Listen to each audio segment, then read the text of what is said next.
सास बोले, बहू कहाँ मर गई हो, सब ठीक। बहू बोल दे सास, कहाँ मर गई हो तो। बहू कहाँ मर गई, मेरी आवाज़ तुम्हें सुनाई नहीं दे रही। अंदर से आवाज़ आई, जिंदा हूँ माँ जी, आती हूँ। तो फिर मेरी चाय क्यों अभी तक नहीं आई। कब से पूजा करके बैठी हूँ, ला रही हूँ माँ जी। बहू चाय के साथ पकोड़े भी ले आना। सास ने कहा, तेल का खिलाकर क्या मारोगी। बहू ने कहा, ठीक है माँ जी, ले जाती हूँ। सास ने कहा, रहने दो, अब बना दिया है तो खा लेती हूँ।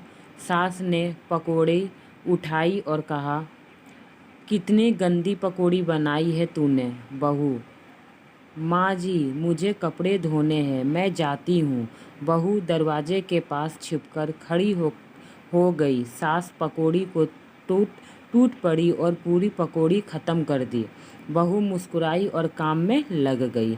दोपहर के खाने का वक्त हो गया था। सास ने फिर आवाज़ लगाई, कुछ खाने को मिलेगा। बहू ने आवाज़ नहीं दी। सास फिर चिल्लाई, भूखे मारोगी क्या। बहू आई, सामने खिचड़ी रख दी। सास गुस्सा से, ये क्या है, मुझे इसे खिलाने के बाद क्या डॉक्टर के वहाँ भेजना चाहती हो।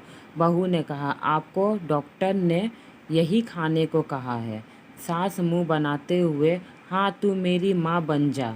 बहू फिर मुस्कुराई और चली गई। आज इनके घर पूजा थी। बहू सुबह 4 बजे उठ गई। पहले स्नान किया, फिर फूल लाई, माला बनाई, रसोई साफ की, पकवान और भोग बनाया। सुबह के 9 बज गए। अब सास भी उठ चुकी थी। बहू अब पंडित जी के साथ भगवान के वस्त्र तैयार कर रही थी। आज ऑफिस की छुट्टी, उनके पति भी घर पर थे। पूजा शुरू हुई। सास चिल्लाती, बहू ये नहीं है, वो नहीं है। बहू दौड़ी दौड़ी आती और सब करती। अब दोपहर के 2 बज गए थे। आरती की तैयारी चल रही थी। पंडित जी ने सबको आरती के लिए बुलाया और सबके हाथों में थाली दी। जैसे ही बहू ने थाली पकड़ी, थाली हाथों से गिर पड़ी। शायद भोग लगाते हुए बहू के हाथों में तेल लगा था, जिसे वो पोंछना भूल गई। सारे लोग तरह तरह की बातें करने लगे। कैसी बहू है, कुछ नहीं आता, एक काम भी ठीक से नहीं कर सकती, ना जाने कैसे उठा लाई है। एक आरती की थाली भी संभाली नहीं जा रही। उसके पति भी गुस्सा हो गए और सास चुप रही, कुछ नहीं कहा, बस यही बोल के छोड़ दिया, सीख रही है, अब सीख जाएगी धीरे धीरे। अब सबको खाना परोसने का समय हो गया। बहू दौड़ दौड़ के खाना देती, फिर पानी लाती। करीब 70 से 80 लोग हो गए थे। इधर 2 नौकर और बहू अकेले, फिर भी वहाँ सारा काम बहुत ही अच्छे तरीके से करती। अब उसकी सास और कुछ आस पड़ोस के लोग खाने के लिए बैठे। उसने खाने की तारीफ की, पर सास मुंह फुलाते हुए बोली, इससे अच्छा तो मैं बाहर खा लेती। क्या खाना है, मुझे तो पसंद नहीं आई। बहू मुस्कुराई और चली गई। अब रात का खाना खिलाया जा रहा था। उसके पति के ऑफिस के दोस्त साइड में ही ड्रिंक करने लगे। उसका पति चिल्ला के बोला, थोड़ा बर्फ़ लेके आओ। तो सास चिल्लाती, यहाँ दाल नहीं है। फिर चिल्लाती, कोल्ड ड्रिंक नहीं है, पापड़ ले आओ।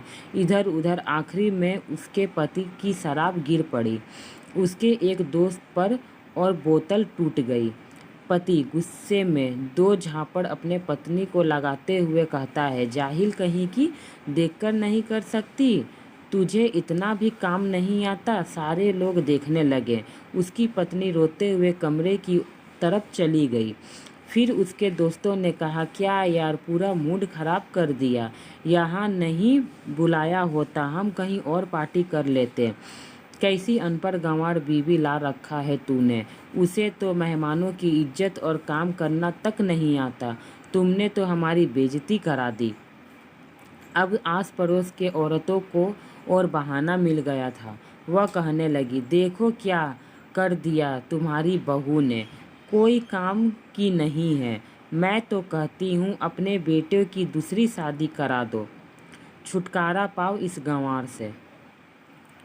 सास उठी और अपने बेटे के पास जाकर उसे थप्पड़ मारा और कहा, अरे नालायक, तुमने मेरी बहू को मारा?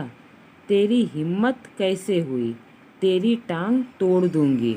उसके बेटे के दोस्त कुछ कहने ही वाले थे कि उसकी माँ ने घूरते हुए कहा, चुप, बिल्कुल चुप।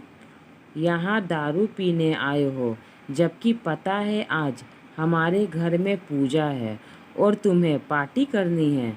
कैसे संस्कार दिए हैं तुम्हारे माता पिता ने? और किसने मेरी बहू को जाहिल बोला?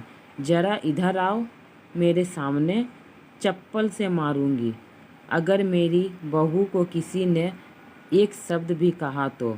अरे पापी, तूने इस लड़की को बस इसलिए मारा कि तेरी शराब टूट गई। पापी, वह बच्ची सुबह 4 बजे से उठी है, घर का सारा काम कर रही है, ना सुबह से नाश्ता किया है ना दिन का खाना खाया है, फिर भी हंसते हुए सबकी बातें सुनते हुए ताने सुनते हुए घर के काम में लगी है। तेरी यारी दोस्ती को भी वह अच्छी नहीं लगी? जूते से मारूंगी तेरे दोस्तों को जो कभी उन्होंने ऐसा कहा।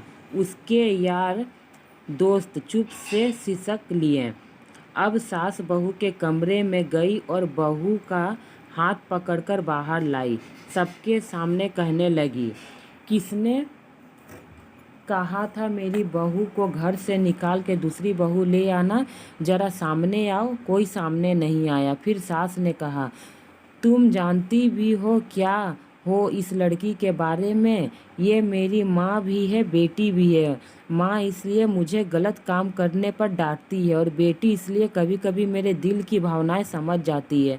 मेरी दिन रात सेवा करती है, मेरे 1000 ताने सुनती है, पर एक शब्द भी गलत नहीं कहती, ना सामने ना पीठ पीछे। और तुम कहते हो दूसरी बहू ले आओ। याद है ना चुटकी की दीदी अपनी बहू की करतूत? सास ने गुस्से से पड़ोस की महिला को कहा, अभी पिछले हफ्ते ही तुम्हें मियाँ बीवी भूखे छोड़ घूमने चले गए थे। मेरी ऐसी बहू ने 7 दिनों तक हमारे घर में खाना पानी, यहाँ तक कि तुम्हारे पैर दबाती भी थी मेरी बहू, और तुम ही इसे जाहिल बोल रही हो? जाहिल तो तुम सब हो गए हो जो कोयले और हीरे में फ़र्क नहीं पता। एक लफ्ज़ भी बोला तो तुम हमसे बुरा कोई नहीं होगा, क्योंकि ये मेरी बहू नहीं बेटी है। बहू सिसकियाई लेते हुए फिर कमरे से चली आई।